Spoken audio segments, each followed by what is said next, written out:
warahmatullahi wabarakatuh. Waalaikumsalam warahmatullahi wabarakatuh. Masih semangat para coach semua yang hebat semuanya? Tetap semangat. Ya Semangat, Allah, semangat. keren, keren, keren. Karena semangat-semangat nih dari Lampung, Jawa Barat, dan Jakarta yang identik juga Banten juga, Banten, pantun. Coach. Oh iya, Banten benar. Banten Banten tukang juga. pantun nih berarti nih. Saya mau kasih pantun dulu deh buat orang Banten, orang Lampung, sama orang Jawa Barat. Ya. Siang hari makan nasi goreng kunyit. Cakep. Cakep. Makannya sambil santai di Australia. Masya Allah. Cakep. Ya, Pemprov UBD untuk pemetaan SKLIT menjadikan SIT lebih maju dan mendunia. cakep. Assalamualaikum warahmatullahi wabarakatuh. Baik, izin para Waalaikumsalam coach warahmatullahi semua, wabarakatuh. saya melanjutkan apa yang sudah disampaikan oleh Coach Sugeng dan Coach Santi bagaimana filosofi dan framework dari standar mutu edisi kelima yang mengokohkan, dan sekarang kita akan masuk pada pembahasan berikutnya bagaimana framework UBD dan pemetaan SKLIT. Ada yang tahu UBD itu apa kira-kira ya? Understanding by design. Keren. Tuntas sudah berarti ini saya pelatihannya. Understanding by design. Oke, baik. Oke, para coach hebat semuanya, masih ingat tidak dengan penawaran pergi rihlah kita? Wah, ini kan habis pelatihan, mengisi training, sudah waktunya lah kita untuk rihlah. Ya, waktu kemarin kita berdiskusi masalah mau kemana ya kita akan pergi jalan-jalan. Nah, izin. Kali ini kita akan, ini kalau melihat gambar ini kira-kira di mana nih ya para coach? Ada yang mengetahui tidak? Kapadokia. Wes, Kapadokia. Kapadia. ya, Turki. Kapadokia, Turki. Jadi izin, kita akan berjalan-jalan, kita akan rihlah setelah TFT ini ke Kapadokia, Turki. Amin. Kira-kira kalau ke Kapadokia Turki itu mau ngapain sih para coach nantinya? Mau Naik naik balon balon. lah. Oh, mau naik balon udara. Ada lagi? Coach Dahlia mau naik balon udara katanya. Selfie, selfie. Mahal, tapi mahal. Oh, mahal. Selfie, Coach Sugeng. Coach Sugeng mau selfie di Kapadokia. Mau dikasih ke siapa selfie-nya Coach Sugeng? Kasih ke teman-teman. Kan saya lagi sama pasangan. Waduh, Ih, mantap. Terus mau Biar melakukan menginspirasi. keren, menginspirasi untuk kita pergi jauh ke negeri seberang sana ya, melihat dunia lebih luas. Oke, ada lagi. Kira-kira mau ngapain ya di Kapadokia? Atau jangan-jangan mau Pengen lihat ini, Coach Siti. Bu Santi? Suasana di atas awan tuh kayak apa ya? Suasana di bawah kan kita kalau naik balon udara kayak di atas awan ya. Hmm. Pengen lihat di bawahnya kayak apa gitu. Ada apa? Uji nyali juga gitu. adrenalin. Takut gak sih kita lihat ke bawah gitu? Oke, oke. Dengan kita semakin tinggi posisinya, jadi Ustazah Santi mau menguji dirinya, keberaniannya berada di puncak tertinggi dan melihat pemandangan yang lebih luas di bawah itu. Seperti itu ya, Bu Santi ya? Oke, ada lagi. Betul. Nah, ini kan sebuah rencana yang kita ingin hadirkan. Kita akan rihlah bersama setelah TFT ini dengan para coach hebat ke Turki Kapadokia, naik balon udara, kita akan selfie bersama keluarga, kita akan menjelajah, dan kita akan menantang diri kita, menguji adrenalin. Nah, pertanyaan saya, kira-kira nih untuk menjadikan perencanaan ini berhasil, apa bukti yang kita perlu hadirkan para coach kalian? Ini kan masih sebuah rencana nih. Apa yang dapat menjadi bukti bahwa rencana perjalanan kita ke Turki ini nantinya akan berhasil? Bukan hanya sekedar angan-angan nih. Bukan hanya sekedar rencana, tapi pasti akan berhasil. Apa yang Video call. Iya, Coach Sugeng, silakan. Video call. Oh, Coach Sugeng akan video call ketika sampai di sana, seperti itu ya, Coach Sugeng. Yoi. Oke, ada lagi teman-teman. Tiket pesawat, Coach. Oke, berarti harus sudah ada pembuktian beli tiket pesawatnya nih, Ya, betul. agar rencananya nggak mundur. Sayang kan kalau mundur gitu ya. Oke, keren Coach Mood. Ada lagi, kira-kira agar rencana perjalanan kita ke Turki ini berhasil, bukti apa yang harus kita hadirkan nantinya? Selfie driver makan yang di murah ya, restoran, Coach. Coach. Wah, ada dua suara. Bagaimana Ah, caranya agar suaranya terdengar nih? Ada siapa oke. tadi Coach ya? Intan dulu deh. Oh, Coach Coach Intan dulu, Intan. silakan. Silakan, Coach Intan. Selfie makanan tradisional. Oh, Hmm. selfie makanan tradisional. Oke. Kira-kira kalau di Turki makanan tradisionalnya apa, Coach? Memang. Roti kayaknya. Oh, roti ya. Kebanyakan roti-rotian ya. Nggak ada nasi uduk nanti di Turki. Oke, ada lagi. Itu apa makanan dari bunga mawar. Makanan dari bunga mawar. Waduh. Kalau bunga melati kayak kayak Susana ya, Coach ya. Gitu. Oh, saya baru tahu nih sebuah informasi baru. Berarti di Turki ada makanan khas yang terbuat dari bunga mawar ya. Oke, ada lagi. Ya. Live streaming itu YouTube. Coach Juju akan melakukan live streaming YouTube. Waduh, buat vlog nih ya langsung. Keberadaan diri kita sudah berada di mana gitu ya. Ada lagi teman-teman. Paspor, Bu. Oke, paspornya kenapa, Coach Dahlia? Iya, di di di stempel ininya, Oke, paspornya, kita mempersiapkan paspor. imigrasi. Oke, kita akan mempersiapkan paspor yang nanti akan menjadi bukti ketika di imigrasi. Ya, Masya Allah ya, ternyata dari proses perjalanan kita menuju Turki, perencanaannya pun harus dimatangkan tadi sehingga nanti tidak hanya sebuah angan-angan, tidak hanya sebuah cita-cita, tapi akan bergerak nyata kan gitu ya. Dan Masya Allah di dalam Islam itu sendiri, di dalam hadis riwayat Tirmizi dikatakan kita itu harus menjadi orang yang cerdas. Jadi cerdas di sini ternyata bukan hanya cerdas dalam merencanakan urusan yang di dunia, tapi bagaimana cerdas merencanakan perjalanan terpanjang kita di akhirat nanti. Jadi orang yang cerdas adalah orang yang mempersiapkan dirinya dan beramal memperbanyak bekal untuk hari setelah kematian. Jadi inilah pembelajaran yang nanti mungkin kita hadirkan. Bagaimana anak murid kita, bagaimana diri kita ketika melakukan sebuah perencanaan itu bukan hanya mengurusi hal-hal yang akhirnya sifatnya duniawi, tapi bagaimana perencanaan kita itu menghadirkan diri kita untuk membekali kematian kita nantinya. Dan orang yang cerdas adalah dia yang senantiasa mengingat kematian, karena memang teman terdekat dan teman sejati kita adalah kematian ya. Setiap detik, setiap waktunya kematian itu sangat dekat sekali. Jadi mudah-mudahan kita menjadi orang yang mulia dengan perencanaan yang matang, bukan hanya urusan dunia, tapi juga kehormatan kita di akhirat itu bisa terjaga. Insya Allah, keren para coach sekalian. Nah, ada yang kenal tidak dengan Stephen R. Covey ini? Sudah pernah baca bukunya mungkin para coach? Bukan habit sih. Seven Belum, Habits. Coach. Belum ya. Oke, ada yang bisa bantu membacakan? It's okay. I Oke, want to try. Coach Sugeng. Kayaknya lidahnya karena sudah ketemu sama masakan Turki ya tadi yang mawar-mawar, jadi lancar bahasa Inggrisnya. Silakan Coach Sugeng. I'm sorry, okay. To begin with the end in mind means to start with a clear understanding of your destination. It means to know where you are going to, that you better understand where you are known, so that the steps you take are always in the right direction. Thank you. Thank you Coach Sugeng, luar biasa. Kita berikan jempol yang paling kerennya untuk Coach Sugeng untuk pembacaan kalimat dari Stephen R. Covey ini dari buku The Seven Habits. Ya, ada yang bisa memaknai tidak? Apa sih maksud dari Stephen R. Covey ini terkait sebuah perencanaan? Ada yang mau berpendapat?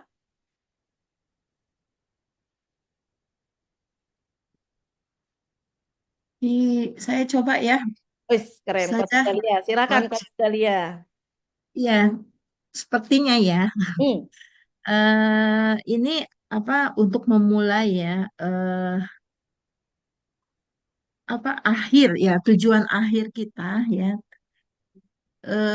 kita harus to start with a clear understanding, harus memulainya dengan mengetahui, ya, memahami, ya, dari tujuan itu sendiri. Nah, Hmm. it means to know where you are going. So, jadi ini berarti bahwa mengetahui kemana kita akan pergi, ya. Hmm. I- jadi itu akan membuat kita lebih baik gitu. Akan langkah-langkah kita akan lebih terarah. Jadi kalau kita tahu nih akhir kita mau seperti apa, kita mau bagaimana, ya, kita mau kemana gitu ya. Itu kalau kita mengetahui dari awal, ya, itu akan membuat langkah-langkah kita itu lebih terarah. Mungkin seperti itu Oke, gambaran kita singkatnya. berikan tepukan untuk Coach Dahlia. Keren, keren, keren, keren, keren. Insight yang dibacakan dari penerjemahan tulisan Stephen R. Covey. Betul, Coach Dahlia. Jadi disampaikan bagaimana kita memulai dengan tujuan akhir, berarti kita memulai dengan pemahaman yang jelas. Karena kita sudah tahu goalnya, kita sudah tahu tujuan kita akan kemana, kita akan dalam memahami bagaimana sih negara Turki itu, apa yang akan dilakukan di sana, makanan apa saja, itu kan pemahaman. Pemahaman yang utuh karena kita tahu tujuannya. Artinya kita mengetahui kemana kita akan pergi sehingga kita akan lebih dalam, kita akan lebih utuh, kita akan lebih deep dalam memahami di mana kita berada saat ini. Kita memulai startnya dari mana. Dan kita akan memulai langkahnya menuju ke tujuan tadi itu ke arah yang tepat. Itu dengan cara seperti apa? Ini tadi ya.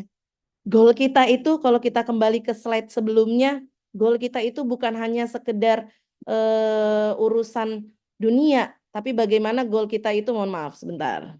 Goal kita itu urusan akhirat. Jadi bagaimana perencanaan itu bisa hadir secara utuh dengan kita mengetahui ending dari perjalanan kita itu seperti apa, para coach sekalian. Terima kasih. Lalu ketika kita hubungkan dengan proses belajar kita saat ini, dengan proses profesi kita saat ini, bagaimana akhirnya kita berdakwah kan gitu. Ternyata understanding by design itu kira-kira berhubungan dengan apa saja sih? Apakah understanding by design itu menurut para ustadz ustazah itu adalah strategi pembelajaran, metode pembelajaran, atau format RPP atau modul ajar? Ada yang mau berpendapat? Menurut teman-teman, UBD itu strategi kah, metode kah, modul ajar kah? Menurut saya mungkin ketiganya Ya, juga Coach Mood, silakan. iya, iya Coach. Menurut saya tidak termasuk ketiga-tiganya ya, baik itu strategi mengajar ataupun metode mengajar atau bahkan masuk dalam format RPP gitu. Karena UBD itu atau understanding by design itu merupakan suatu pendekatan gitu ya.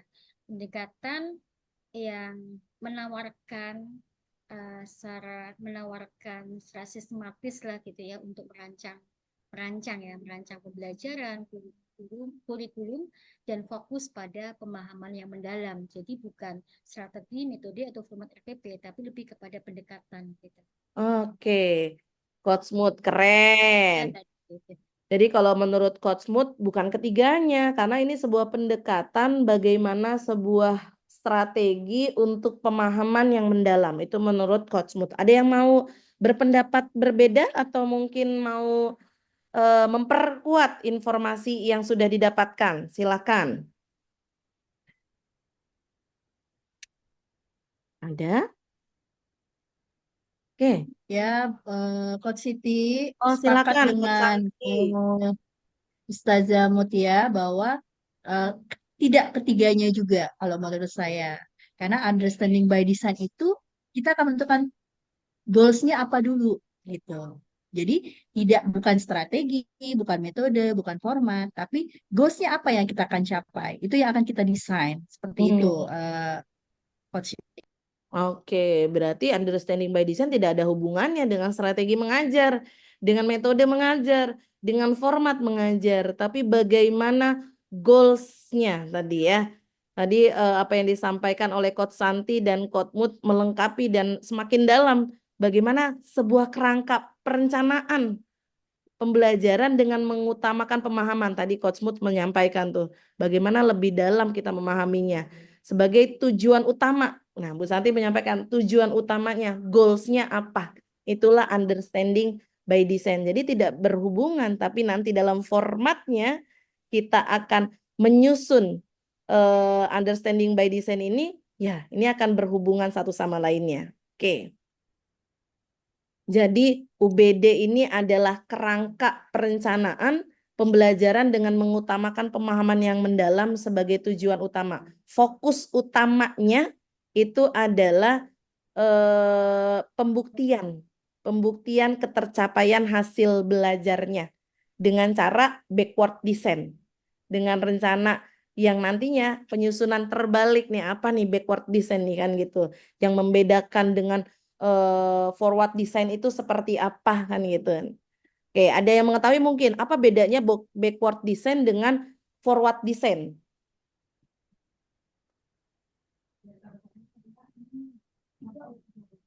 Dari Saya para Coach, saya mencoba ya Coach. boleh Coach Julia, Coach Juju dari Lampung. Ya, yang mohon maaf ini kalau agak kurang ini diluruskan ya. Jadi yang dipahami adalah kalau biasanya nih kita mendesain sebuah pembelajaran itu setelah menentukan tujuan itu kita kepada proses ya gitu. Proses dulu nih yang kita lakukan, yang kita rancang gitu. Baru kemudian ke penilaian, merancang penilaian. Tetapi kalau di sini kita balik gitu. Setelah menentukan tujuan itu kita merencanakan penilaian dulu, baru kemudian kita merencanakan prosesnya seperti apa yang harus dilakukan untuk mencapai supaya yang penilaian ini tadi tuh bisa terlaksana dan menjadi sebuah bukti yang otentik gitu Coach. Terima kasih. Oke, kita berikan tepukan untuk Coach Juju. Barakallah dari Lampung nih. Bagaimana akhirnya menyampaikan forward design itu setelah tahu tujuannya, fokusnya malah ke bagaimana cara menyampaikannya. Tapi kalau backward design, justru setelah tahu tujuannya, bagaimana cara mengujinya, seperti itu ya. Bagaimana cara menganalisanya, kan gitu. Nah, Bapak Ibu sekalian, para coach hebat sekalian, jadi ada langkah dalam proses understanding by design. Ada 3 tahapan, ada 3 langkah yang bisa kita lakukan. Yang pertama adalah identify desired result. Yang kedua adalah determine evidence. Dan yang ketiga adalah plan experiences and instruction. Jadi yang pertama ini bagaimana kita menentukan tujuan pembelajaran yang diharapkan dikuasai oleh peserta didik kita. Apa yang harus siswa itu ketahui, pahami, dan dia dapat lakukan. Nah, kita mengidentifikasi ini. Kemudian langkah keduanya baru menentukan cara pembuktiannya nih. Dengan cara apa ya? Nanti ini jadi hasil akhirnya dengan pisau apa ya? Kalau saya menganalogikan tuh kalau makanan, ini kan udah ketahuan endingnya mau buat soto kan gitu. Nah, untuk pisaunya, bahan-bahannya seperti apa nih harus sudah clear. Bagaimana menentukan caranya? Apakah nanti direbus, digoreng, diapakan kan gitu. Bagaimana asesmen ini kita akan lakukan. Dan baru yang terakhir adalah membuat desain pembelajarannya yang tepat untuk mendukung pencapaian tujuan pembelajaran dengan asesmen yang telah ditentukan tadi. Jadi nanti kalau kita sudah mengidentifikasi kita mau buat soto, ya cara membuat sotonya itu kan seperti apa? Nggak mungkin cara buat soto itu hanya dengan jalan-jalan, tapi harus memasaknya. Nah, inilah determine the evidence-nya. Oke, para coach hebat sekalian, teman-teman pegang buku standar mutu semuanya. Kita akan berlatih bagaimana langkah berpikir understanding by design ini dengan 3 pola tahapan. Di sini saya sudah tuliskan capaian kompetensi dengan kalimat mengenal ilmuwan muslim masa Bani Umayyah. Kira-kira ini ada di dimensi apa ya? Ada yang ingat tidak? Mengenal ilmuwan muslim. Mengenal ilmuwan muslim. harus Ada dimensi mana ya? Cerdas bukan? mengenal ilmuwan Muslim. Siapa tadi ada yang bersuara nih? Cerdas bukan, Coach? Oh, cerdas. Keren. Dimensi keberapa itu, Coach? Dimensi 5. Dimensi 5. Cerdas, 5.1 elemen cerdas.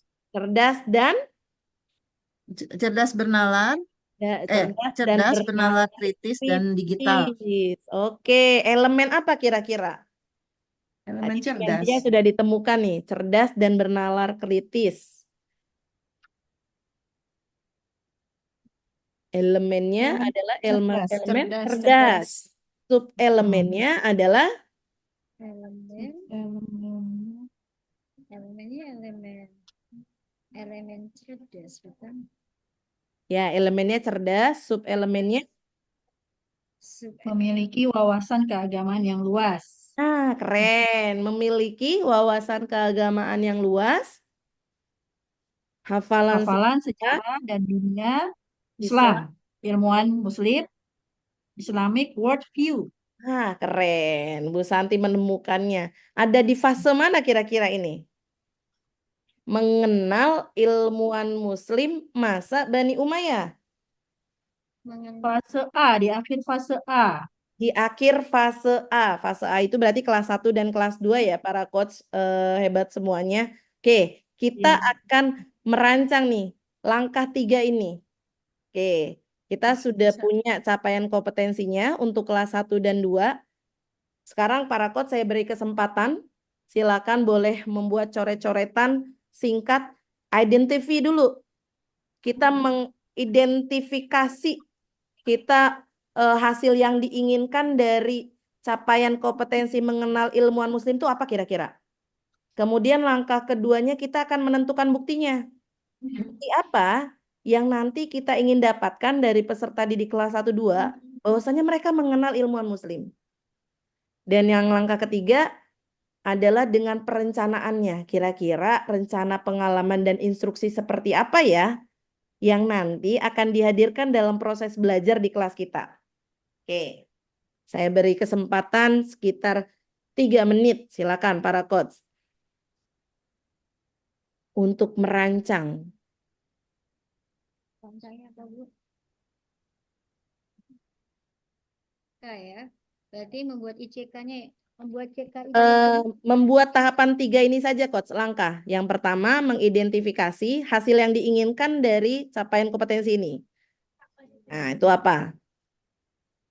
Hasil yang diinginkan dari mengenal ilmuwan Muslim itu apa? Betul, berarti CK-nya. Kemudian menentukan buktinya. Kita pengen buktinya itu seperti apa nantinya. Sehingga kita yakin siswa ini tahu nih, mengenal nih ilmuwan Muslim masa Bani Umayyah. Dan yang berikutnya adalah merencanakan pengalamannya atau aktivitasnya. Instruksi apa yang mau dihadirkan oleh para coach?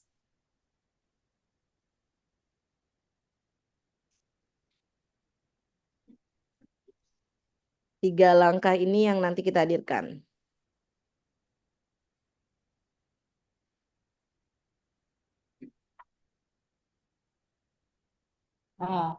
Yang nomor ya. 2 ya, Ustazah Siti, Ya, menentukan boleh. cara pembuktikannya. Mungkin dengan menceritakan kembali Oh, Bu Santi sepertinya mau tentang menyampaikan ilmuwan hasil Muslim. pemikirannya. Boleh Bu Santi, coba dibacakan hasil temuannya dari 3 langkah ini. Ya, jadi yang pertama itu kan goals-nya itu mengenal ilmuwan Muslim. Itu kan Oke. goals terakhirnya yang pertama. Kemudian yang kedua, bagaimana cara membuktikannya agar goals ini tercapai? Ya, untuk membuktikannya mungkin mereka menceritakan kembali tentang ilmuwan-ilmuwan Muslim, gitu yang Oke. setelah mereka baca. Kemudian yang ketiga, kita membuat desain di dalam proses pembelajaran ya ketika kita ingin mengenal ilmuwan Muslim itu, desain seperti apa yang ingin kita berikan kepada siswa-siswi kita. Misalnya yang pertama, memahami siapa ilmuwan Muslim itu. Kemudian yang kedua, kita bisa mereka untuk membuat ketika mereka sudah memahami, kemudian mereka menceritakan kembali, boleh. Kemudian yang ketiga, bisa membuat proyek tentang ilmuwan-ilmuwan Muslim yang ada di apa di Islam gitu ya. Misalnya dengan cara mereka mengumpulkan clipping atau mengumpulkan foto-fotonya melalui di Google gitu. Nah, itu sebagai Hmm. proyeknya. Mungkin itu Coach Siti. Oke, keren, Coach Santi. Ada lagi yang mau memberikan tanggapannya mungkin?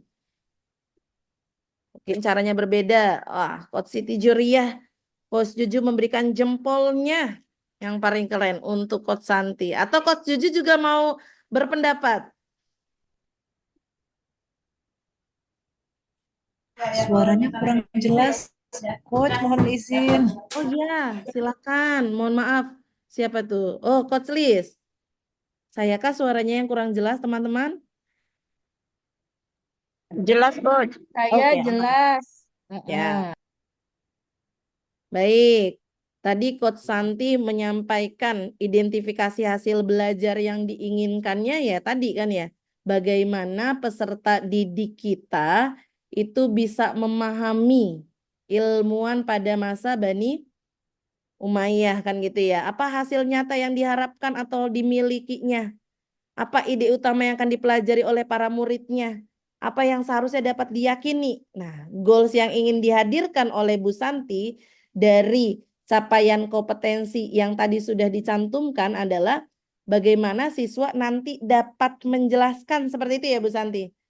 Dapat menjelaskan tokoh-tokoh ilmuwan dari masa Bani Umayyah. Siapa saja tokohnya, kan gitu. Nah ini, bagaimana caranya? Ya kita nanti akan membuat analisa siswa itu menjelaskankah, kan gitu. Atau siswa itu nanti akan menyambungkan tokoh-tokoh muslim itu seperti apa dengan membuat checklist. Karena ini kelas 1-2 ya, para coach kan gitu. Dia mengenal tokohnya, oh ketika diberikan fotonya, diberikan gambarnya, dia mengetahui atau mungkin diberikan hasil karyanya, dia mengetahui oh iya ini punya tokoh ilmuwan Islam pada masa Bani Umayyah.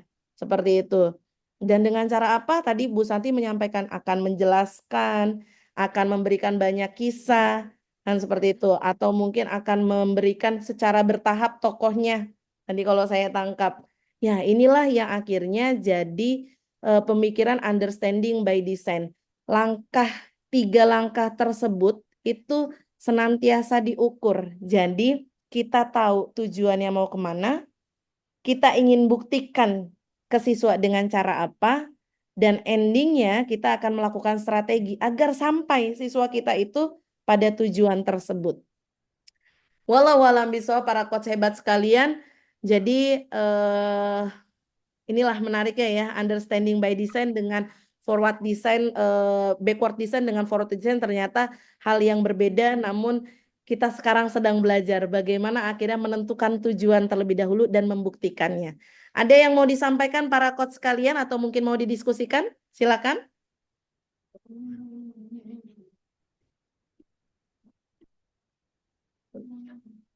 Kalau tidak ada, dari saya cukup. Terima kasih atas kerjasamanya para coach hebat sekalian. Wabillahi taufiq wal hidayah. Wassalamualaikum warahmatullahi wabarakatuh. Waalaikumsalam warahmatullahi wabarakatuh.